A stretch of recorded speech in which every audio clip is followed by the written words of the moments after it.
E amém, Senhor. Amém.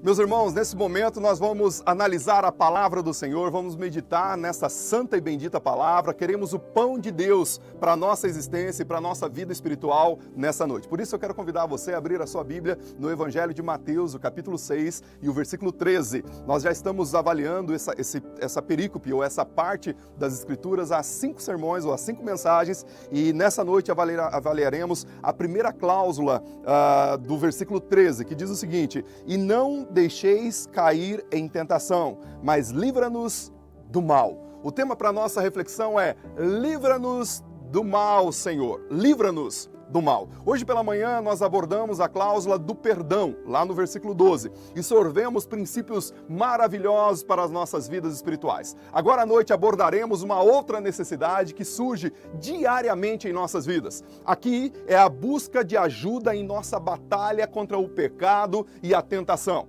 A primeira palavra do versículo que acabamos de ler é a palavra E esta palavra liga esse pedido aos demais pedidos que acabamos de fazer. O pedido por pão, o pedido por perdão e a graça para perdoar os outros que nos ofenderam. Percebam que ao passar pelas frases que compõem essa grande oração modelo, começamos aos pés do nosso Pai Celestial, louvando e professando o desejo de ver o seu reino entre nós e também a sua vontade sendo feita aqui na terra como é no céu. Também descemos das montanhas da glória maviosa de Deus para o vale da nossa experiência e existência humana diária. Confessamos a nossa grande dependência dele em relação às nossas necessidades do corpo e da alma. Agora desceremos um pouco mais quando considerarmos a possibilidade de que, assim como o pecado nos atrapalhou no passado, outros pecados podem estar no horizonte de nossas vidas. E este versículo é sobre confiar no Senhor na maior batalha que enfrentamos nas nossas vidas diuturnamente, diariamente. E esta não é uma batalha para colocar comida em nossas mesas e nem tampouco para nos vestirmos. Também não se trata de uma batalha para pedir perdão a Deus ou mesmo a batalha para perdoar aqueles que nos ofenderam. Pelo contrário, é a batalha que enfrentamos todos os dias para combater as tentações da carne e os ataques de Satanás, o diabo, o nosso inimigo. E esta frase aqui nos ensina que a oração é sobre confiança, depositar a nossa confiança no Senhor. Meu irmão, minha irmã, que o Senhor nos ensine nesta noite que a maior batalha da nossa vida só pode ser vencida se confiarmos nele, pois nele está o segredo da nossa vitória. E eu quero começar com você avaliando o problema da tentação. Onde reside a tentação? Veja só, Jesus Cristo nos dá a diretriz dessa oração. Ele diz: e não nos deixeis cair em tentação. Este simples pedido literalmente transborda, sobeja de significados profundos para a nossa alma. Esta declaração pressupõe a liderança do Senhor em nossas vidas. Todos concordamos que o nosso Pai Celestial é um Deus soberano, que Ele tem o controle sobre todas as coisas, inclusive sobre as nossas vidas. Sendo assim, seria verdade então dizer que a tentação e o pecado vêm a partir dele? A resposta a essa pergunta é um rotundo não. Tiago aborda esse problema lá no primeiro capítulo, versículo 13 do seu texto, dizendo: ninguém ao ser tentado diga, sou tentado por Deus, porque Deus não pode ser tentado pelo mal e Ele mesmo não tenta ninguém. Quando Adão e Eva foram tentados no Jardim do Éden, especialmente a Adão, ele tentou colocar a culpa em Deus, lá no capítulo 3, versículo 12 do livro de Gênesis. Mas a falha estava apenas em Adão e não com o Senhor. Somente em Adão estava a falha, porque Deus nunca nos leva ao contato direto com o pecado. Mas ao percorrermos o caminho da vida, em todas as estradas que nos deparamos ou que passamos, nos deparamos com várias opções. E nessas opções estão contidas a possibilidade de nos afastarmos da vontade do Senhor para as nossas vidas. Todas essas escolhas que fazemos vêm com essa grande possibilidade de falha. Por isso, podemos pecar, mas quando fazemos não porque o Senhor nos levou até lá, mas sobretudo porque nós nos distanciamos do Senhor, pois a tentação nunca terá origem em Deus, nunca terá origem no Senhor. Sendo assim, sendo isso uma grande verdade, então de onde vem a tentação? Novamente, Tiago diz claramente que a tentação surge de dentro do coração humano. Capítulo 1, versículo 14 e 15 do livro de Tiago diz: ao contrário, cada um é tentado pela sua própria cobiça, quando esta a atrai e o seduz. Então a cobiça, depois de haver concebido, dá à luz ao pecado, e o pecado, uma vez consumado, gera a morte. Veja que a tentação entra em contato com a alma humana através da cobiça. Foi o que aconteceu lá no Jardim do Éden, o desejo teomânico de ser como Deus. Veja bem, nossa carne é irremediavelmente falha e entregue ao pecado. Marcos capítulo 7, versículo 21 e 22 vai dizer o seguinte: porque dentro do coração das pessoas é que procede os maus pensamentos, as imoralidades sexuais, os furtos, os homicídios, os adultérios, a avareza, as maldades, o engano, a libertinagem, a inveja, a blasfêmia, o orgulho, a falta de juízo. Todos esses males vêm de dentro e contaminam a pessoa. Portanto, quando a tentação chega, não é culpa nem do diabo, não é culpa do Senhor, não é culpa do mundo, não é culpa é culpa da nossa própria carne, é nossa própria culpa. Temos uma natureza falha e decaída que anseia pelo pecado em toda a sua maldade. É o que vai dizer Efésios capítulo 4, versículo 22, e também no capítulo 3 do livro de Colossenses, o apóstolo Paulo vai dizer que nós precisamos matar a nossa velha natureza. Por isso, a tentação por si não é pecado, mas no mesmo instante em que a tentação é adotada e agasalhada no coração do indivíduo, o pecado se torna o seu resultado. É o caso do rei Davi em 2 Samuel capítulo 11. Ver Betseba naquele telhado banhando-se nua não era o pecado, mas quando ele a desejou, na linguagem bíblica, cobiçou e a perseguiu, o pecado nasceu e o fim desse pecado era simplesmente a morte e a destruição. Conta-se uma história bem interessante, que uma vez 2 monges estavam viajando por um caminho quando chegaram a um cruzamento. Lá tentando atravessar o rio, havia uma jovem, uma linda jovem. Esta estava assustada e era incapaz de atravessar aquele rio. Um dos monges a pegou e, levando-a através do rio, colocou-o do outro lado e depois os 2 monges continuaram a jornada. Depois de algum tempo, o outro monge virou para o primeiro e disse: meu irmão, estou preocupado com uma coisa.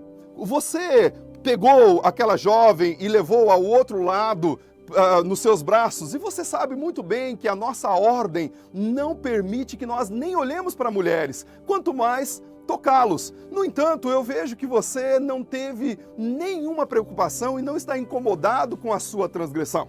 O segundo monge suavemente riu e disse: meu irmão, eu deixei aquela mulher na margem do outro lado do rio, mas você a ainda carrega em seu coração. Meus queridos, essa ilustração encerra um princípio profundo, porque aqui está a essência da tentação. É um problema interno, uma relação endógena, surge de lá de dentro de nós. Vejam bem, o âmago do problema está no coração, é o que vai dizer Mateus capítulo 15, do versículo 17 ao 20. Jesus, trazendo uma palavra aos fariseus, aos escribas, ele diz o seguinte: não compreendem que tudo o que entra na boca desce para o estômago e depois é eliminado, mas o que sai da boca vem do coração. E é isso que contamina a pessoa, porque do coração procedem os maus pensamentos, os homicídios, os adultérios, a imoralidade sexual, os furtos, o falso testemunho ou a mentira, blasfêmias. São estas coisas que contaminam a pessoa,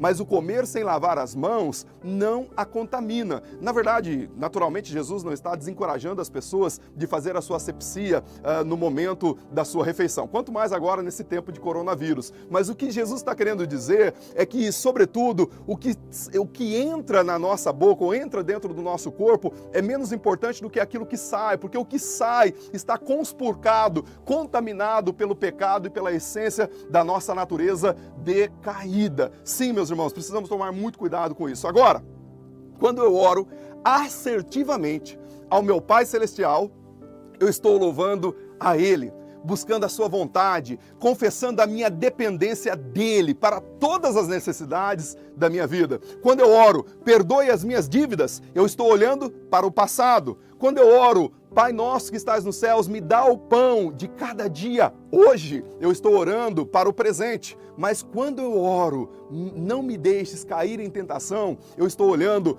para o futuro. Por isso, a pessoa que já lidou na cláusula anterior com os pecados do passado, quando ora pedindo perdão pelas suas dívidas, agora faz essa oração, declarando uma consciência de que o pecado pode acontecer novamente em sua vida. Também expressa o temor de que um pecado ainda maior possa ocorrer, porque aquelas que foram perdoadas no trono da graça vivem um temor de pecar contra o Senhor, que tão graciosamente perdoou os seus pecados. A essência dessa oração é a proteção contra os pecados da carne, para que Deus não seja desonrado novamente através da minha vida. Ninguém pode encarar o futuro, meu irmão, minha irmã, sem o passado claro, colocado em panos limpos e feita a devida asepsia ou a devida limpeza. Mas quando o pecado foi agora tratado lá no passado e a alma é purificada, tem o aprofundamento na palavra do Senhor e também um profundo receio de cair novamente. Aqueles que foram lavados e redimidos não querem voltar à condição anterior. Veja o que o apóstolo Paulo fala sobre essa questão, lá em 1 Coríntios capítulo 9, versículo 27. Ele diz o seguinte: mas eu esmurro o meu corpo e reduzo-o à escravidão, para que, tendo pregado aos outros, não venha eu mesmo ser desqualificado. Meus irmãos, porque eu amo o meu Senhor, eu não quero magoá-lo. Quantos de nós já passamos por situações como essa que eu vou referenciar? Nós pecamos e vamos a Deus confessando e jurando deixar esse pecado para sempre. No entanto, antes que percebamos, cometemos o mesmo pecado novamente. Para alguns, essa realidade já é cauterizada nos seus corações, mas esta oração é uma oração de proteção para essa caminhada, para a caminhada da vida, para que eu não venha incorrer copiosamente, contumazmente no mesmo pecado. Meus queridos, não se enganem, nós carregamos a carne do pecado conosco todos os dias e cada minuto em que vivemos. Romanos capítulo 7, versículo 18 diz: porque não faço o bem que quero, mas o mal que não quero, esse faço a cada momento. Irmãos, porque nós somos falhos e a nossa carne é caída, nós precisamos de uma ajuda celestial, a ajuda do Senhor. Precisamos de alguém que seja maior do que nós, maior do que o nosso pecado, maior do que o nosso inimigo, para nos dar a vitória. Precisamos de alguém que possa nos fortalecer em meio às tentações. É o que diz Hebreus capítulo 2, o versículo 18. Mas agora, depois de ter essa avaliação, vamos olhar para a intensidade e para o poder que a tentação pode exercer em nossas vidas. Vejam, a necessidade de orarmos por proteção do Senhor contra a tentação é tão grande,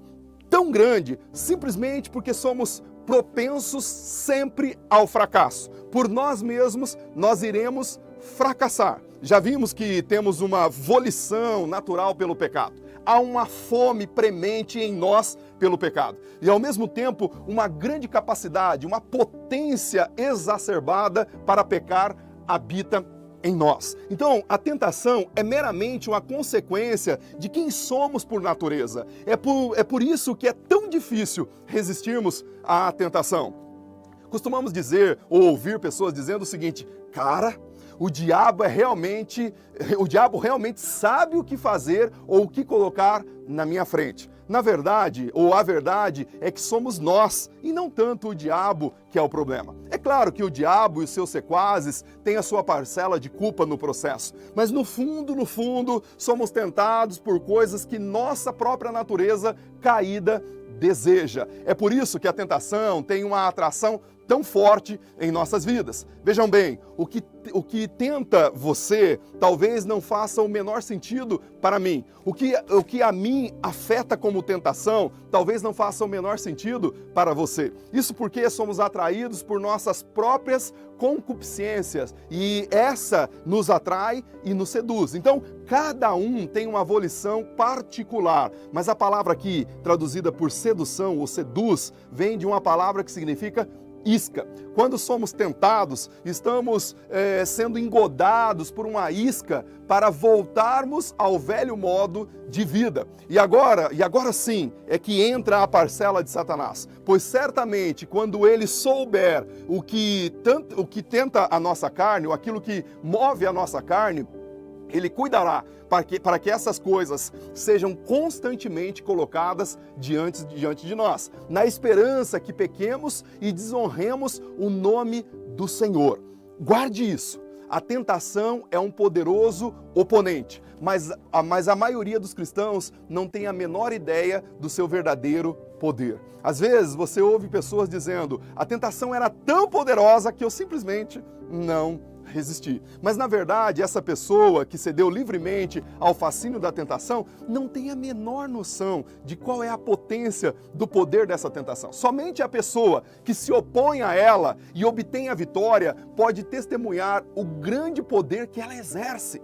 Quem já esteve na praia, por exemplo, pode observar e pode se lembrar do poder das ondas e das marés. Se você não estiver atento e ceder ao seu poder, ela pode te levar rapidamente ao alto mar sem que você perceba. Só quem tentou lutar contra as ondas sabe exatamente qual é a força do seu poder. Algumas pessoas conseguem voltar com muito custo, outras, infelizmente, nem conseguem voltar e são submersas por elas. O mesmo acontece com a tentação e com o pecado. Quando cedemos às atrações da carne e o pecado sem oferecer nenhuma resistência, a tentação nos leva onde ela quer e não teremos a menor noção da sua força. Mas quando mantemos a nossa posição e nos recusamos a ceder ao canto da sereia, descobrimos o quanto de força a carne e o pecado têm em nossas vidas. Mas, irmãos, tem uma boa notícia. Graças a Deus, o poder da tentação não tem tanto poder em nossas vidas quanto nós permitimos que ele tenha. Se quisermos resistir, podemos. O nosso Senhor nos deu algumas preciosas promessas que servem para nos fortalecer no meio das tentações e nos garantem a vitória sobre cada uma e todas elas. E quais são essas promessas? A primeira delas está em Isaías capítulo 43, versículo 2. Diz o seguinte: quando você passar pelas águas, eu estarei com você. Quando passar pelos rios, eles não o submergirão. Quando passar pelo fogo, você não será queimado e chama nenhuma arderá em ti. Também, 1 Coríntios capítulo 10, versículo 13, diz o seguinte: não sobreveio sobre vocês nenhuma tentação que não fosse humana, mas Deus é fiel e não permitirá que vocês sejam tentados além do que podem suportar. Pelo contrário, juntamente com a tentação, proverá o livramento para que vocês a possam suportar. Por isso, a tentação pode ser um inimigo poderoso, mas não está no mesmo pé de igualdade que o nosso Senhor e Salvador Jesus Cristo. Ele dá a vitória a todos que nele confiam. E o que eu estou querendo dizer para você, meu irmão e minha irmã? Eu estou dizendo que você não precisa cair em pecado. Eu estou dizendo que você não precisa ser vencido pela tentação. Eu estou dizendo que você realmente pode ter vitória sobre os pecados que te atormentam diariamente. Sim, é possível ter vitória. E eu quero finalizar no último ponto dizendo que essa vitória sobre a tentação tem um lugar, tem uma pessoa. Sim, nós podemos vencer sobre a tentação e sobre o maligno. Aliás, esse versículo termina com a palavra: mas livra-nos do mal. Esta frase carrega a ideia de livra-nos do maligno. Vejam bem, todo cristão tem um inimigo que o odeia e se esforça diuturnamente para fazê-lo pecar. Isso porque, em última análise, a única forma que Satanás tem de atingir a Deus é fazendo com que os seus filhos o desapontem. Por isso, o objetivo final de Satanás é usar você para trazer desonra ao nome do Senhor Jesus e de Deus o Pai. E é por isso que a Bíblia diz lá em Efésios capítulo 6, versículo 12, que a nossa luta não é contra carne ou sangue, mas contra os principados e os potestades, contra os dominadores deste mundo tenebroso, contra as forças espirituais do mal nas regiões celestiais. O nosso inimigo nessa noite não são as pessoas que discordam de nós, não são as pessoas que se opõem a nós, não são as pessoas que, infelizmente, fazem coisas negativas contra nós, mas iminentemente o nosso inimigo é de natureza espiritual e devemos combatê-lo também com armas espirituais. 2 Coríntios capítulo 10, do versículo 4 ao 5 diz o seguinte: porque as armas da nossa milícia não são carnais, e sim poderosas em Deus, para destruir as fortalezas, anulando sofismas e toda a altivez que se levanta contra o conhecimento de Deus e levando cativo todo o pensamento à obediência do senhorio de Cristo, o nosso Senhor. Irmãos, as armas que nós temos, elas também são espirituais, para combater um inimigo também espiritual, que não é visível pelos olhos humanos, mas pelos olhos espirituais. Também, quando fazemos esta oração que estamos referenciando, estamos reconhecendo o fato que somos incapazes de travar esta guerra pela nossa própria força, pela força do nosso braço. Por isso, invocamos o nome do Senhor, pleiteando que o seu poder seja empregado para enfrentarmos o diabo nessa batalha contra a tentação e contra também o pecado. Foi assim que o Senhor Jesus venceu a tentação e o tentador lá em Mateus capítulo 4, do versículo 1 ao versículo 11. Quando Jesus foi tentado, ele voltou-se para os recursos espirituais do Espírito Santo e para a palavra e foi vitorioso contra o mal, contra o malvado, contra o maligno. Assim, o nosso sucesso está em fazer exatamente a mesma coisa. Devemos nos apropriar dos recursos que nos foram dados na pessoa do Espírito Santo e do poder da palavra de Deus. Devemos nos vestir de toda a armadura de Deus para que nós tenhamos uma posição para lutar frente ao nosso adversário. Lá em Efésios capítulo 6, que acabei de fazer referência no versículo 11, diz: revesti-vos de toda a armadura de Deus, para poderes ficar firmes contra as ciladas, contra as armadilhas, as iscas do diabo, Satanás, o nosso inimigo. Devemos nos posicionar contra a carne, contra o diabo, contra Satanás, com a convicção de que o poder que estaremos exercendo nessa batalha não é nosso, e sim do Senhor. É o que diz o versículo 10 de Efésios capítulo 6. Diz assim: quanto ao mais, sede fortalecidos no Senhor e na força do seu poder. Alicerçados nesse poder, temos a garantia da vitória sobre a tentação, sobre o pecado e sobre Satanás. Afinal, Ele, o nosso Senhor, tem o maior interesse em nos dar a vitória e nos ver vitoriosos nesta batalha. Basta apenas clamarmos a Ele, dizendo: não nos deixe cair em tentação, mas livra-nos, Pai, do mal. Livra-nos do mal. Meus irmãos, quando clamamos assim, verdadeiramente, Ele vem em nossa ajuda. Por isso, Jesus nos ensinou a orar desta maneira: Senhor, livra-nos do mal. É só o Senhor que pode nos livrar de maneira completa e cabal de todo o mal. Ultimando, eu quero dizer, meu querido e minha querida, que a vitória é nossa nessa batalha contra a tentação, contra o pecado e contra o diabo. Nós somos desafiados a orar sobre a nossa necessidade nessa batalha. Temos esse desafio de colocarmos a nossa confiança e liberarmos o nosso coração diante do Senhor, para que Ele, na hora da tentação, venha e nos dê o suporte adequado. Ele fará a sua parte, mas deixe avisá-lo sobre algo que é importante para concluir essa mensagem. Não faça esta oração se você planeja se colocar em lugares e situações onde será tentado. Por exemplo, não ore para que o Senhor livre-o da tentação, da luxúria, se você planeja voltar a assistir filmes indecorosos e coisas dessa natureza.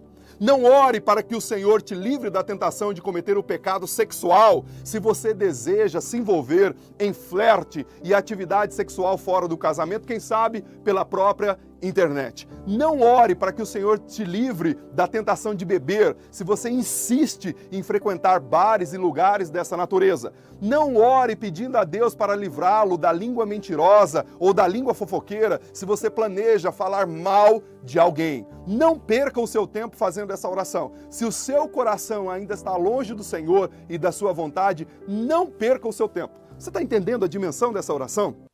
Ela está nos dizendo que a vitória está disponível, mas só aqueles que levam a sério a guerra contra o pecado e contra o maligno. Sim, se você leva a sério, a vitória está garantida. Se você levar a sério essa batalha, pedindo a ajuda do Senhor, tenha certeza, você experimentará a vitória sobre qualquer tentação e o pecado na sua vida. Portanto, se você precisa de ajuda, hoje à noite, nesta área, basta simplesmente orar sinceramente ao Senhor, dizendo: Senhor, não me deixe cair em tentação, mas livra-me de todo e qualquer mal. Eu quero estimular você a olhar para essa oração que Jesus nos ensinou com seriedade, com verdade e pedir: Senhor, livra-me de cometer o mal contra o Senhor, porque todo e qualquer pecado, em última análise, é contra o Senhor.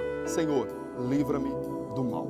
Nós vamos agora ainda ter mais um momento de louvor e adoração junto com a nossa equipe de louvor. E nesse momento, enquanto estivermos cantando mais essa canção, eu gostaria que você fizesse uma análise do seu coração. Eu gostaria que você fizesse uma introspecção da sua alma, aquilo que pulsa, aquilo que lateja aí na sua alma e, sobretudo, buscasse no Senhor a vontade, o desejo, a volição de que Ele venha fazer a vontade dEle na sua vida e, sobretudo, livrar você